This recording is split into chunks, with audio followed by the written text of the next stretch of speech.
Joshua. Thank you. Thank you. There's surprises at every Shabbat, Marion. Yeah, so this week's parasha is very interesting. As we all know, God sends a flood to destroy the world. He tells righteous Noah to build an ark, to bring in 2 of every animal, rains for 40 days and 40 nights. God sends a rainbow, and after that, Noah lives happily ever after. Not quite. Not quite. The happily ever after of fairy tales is something we can achieve, but not overnight or after just 40 days and 40 nights. What was the terrible sin in Noah's generation that God sought to destroy them? Well, ironically enough, and as we'll see today, it's not too different from this generation, thousands and thousands and thousands of years later. Isn't that amazing?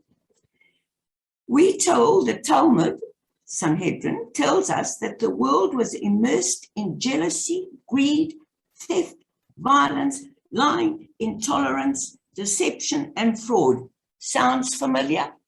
Okay.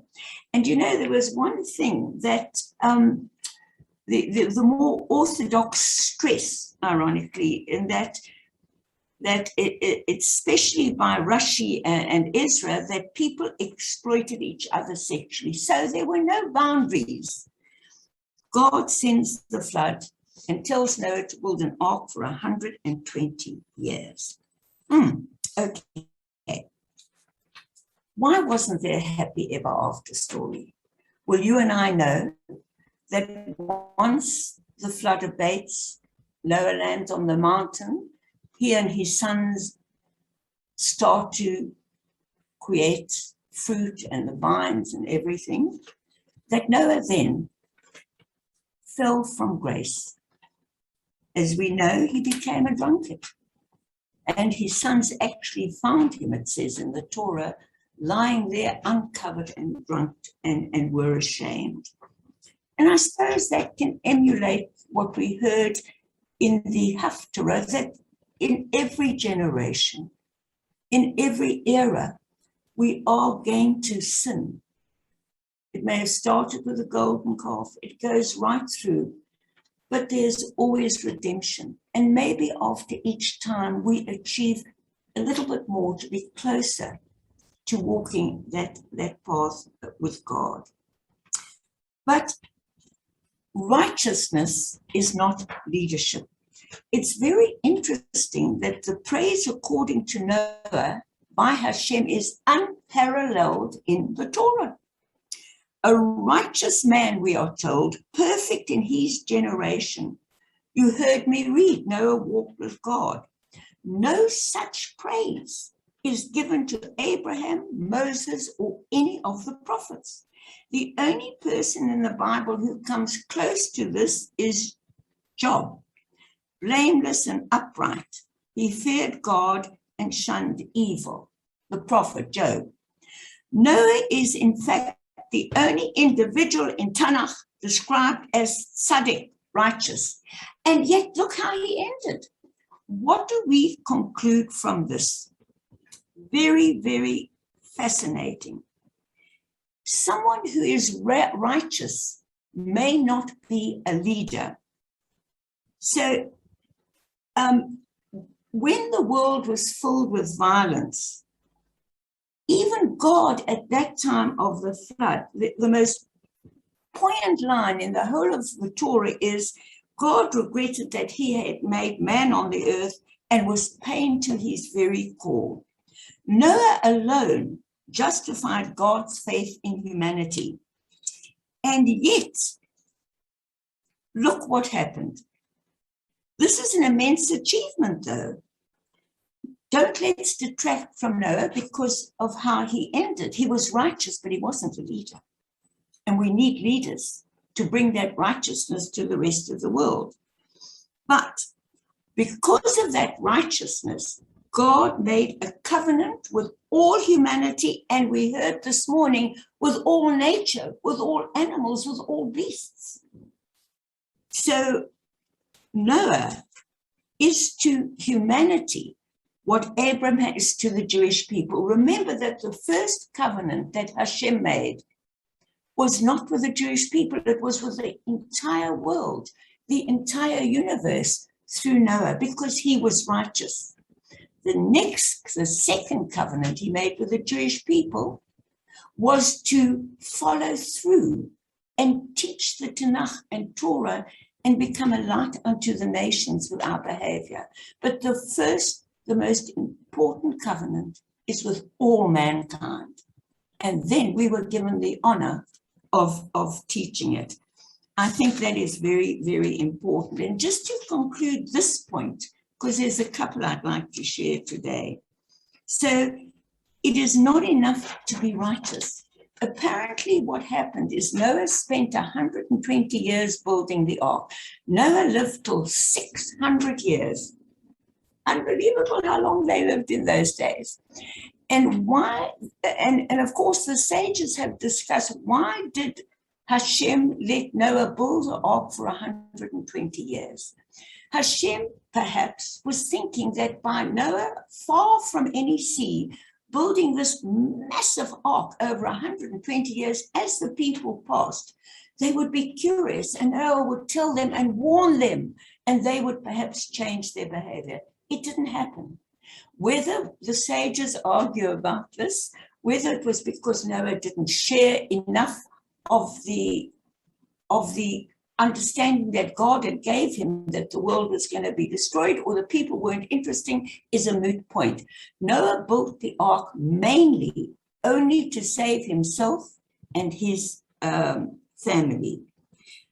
So there's a lot of discussion about that I won't go into, but perhaps Noah, who was very, very righteous, didn't impart it enough to other people and change the world, didn't help other people, or perhaps in that era, it was just not to be.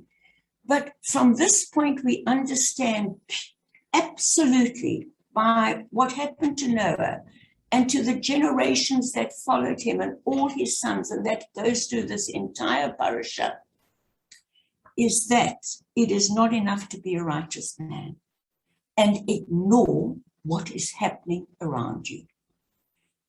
We are all responsible one for the other, and this is particularly told in our Jewish nation, and it goes beyond. But you and I know very well that Judaism teaches clearly, and this is what Noah, who was a righteous man and a wonderful man and helped us get the covenant, but unfortunately, he went into obscurity and infamy after that, because we are taught, Kol Yisrael Arivim Ze Bazer. All Israel is responsible one for the other. Maimonides argued for this, that we are also responsible for humanity in whatever small way we can. So that was Noah's painful lesson to teach us that we are responsible one for the other. And just perhaps to conclude, creation, after creation, we got a flood, we got destruction, and we got a new beginning. I think that is terribly important. So the creation ended with Noah. It then went on to his sons. They filled the land, and some of them got arrogant. And they decided, as Brian reminded me this morning, it wasn't mentioned last night, after many, many generations, they grew fat. And as is wont, even in the world today, when everything is going well, we forget Hashem. We forget to care about each other. We forget to treat nature well, and we get arrogant. And we've seen this in the world today. Look what happened in the States. Look what's happened worldwide. And in those days, what happened after all the generations of Noah and his sons, etc., etc., they were so comfortable that they decided they wanted to show the world, the other people around them, how wonderful they were, and they built the Tower of Babel. That is how this whole parasha ends. They built the Tower of Babel, and it was going to be higher and better and reach to the skies. And Hashem saw this, and guess what happened? At that stage, when they built the Tower of Babel, they were all speaking one language, one tongue, one speech. And out of what was harmony of understanding each other, this arrogance comes, this power, this need for greed, exactly as we have today. So it says that Hashem changed all the languages, changed their speech so they wouldn't understand each other. That's where we get the notion of the Tower of Babel. They couldn't understand each other, and not understanding each other, they couldn't continue their goal of building this tower of arrogance, of power, of greed, of symbolizing how better they were than everyone else. And they were scattered throughout the land. And so it goes on in the era we are in. And as you know, this is exactly to conclude why we have the destruction of the Second Temple. Yes, they were speaking all the same language, but in their way, they were arguing, the Jewish people amongst themselves, that their way was right, that their voice was more important.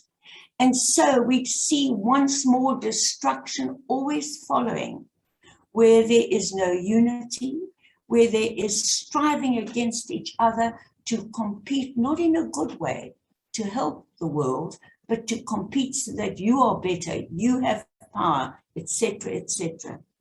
So we see this story repeated over and over again, of creation, arrogance, power, getting comfortable, and then a destruction, exactly as we're seeing now. But already we are also seeing a redemption, a world where we've understood, where God has allowed the knowledge to be so great of the scientists today that by unity, by ignoring the political differences and boundaries, all the scientists worked together and brought us a vaccine. We are seeing a greater light at the moment, even in our own country, South Africa, as we struggle to eliminate the last 9 years under the Zuma epoch, where we were told white, black, destruction, trying to separate us again. And we see an entire world trying once more to walk the path of God in unity, in respect for each other, in respect for nature, in respect for animals. May we, with Hashem's help, continue to observe the laws of Torah, which were given to us to help us understand how we have to act and behave to bring about a wonderful and a better tomorrow, and one day in the future, a world in which there will be only peace and love, harmony and prosperity. Shabbat Shalom.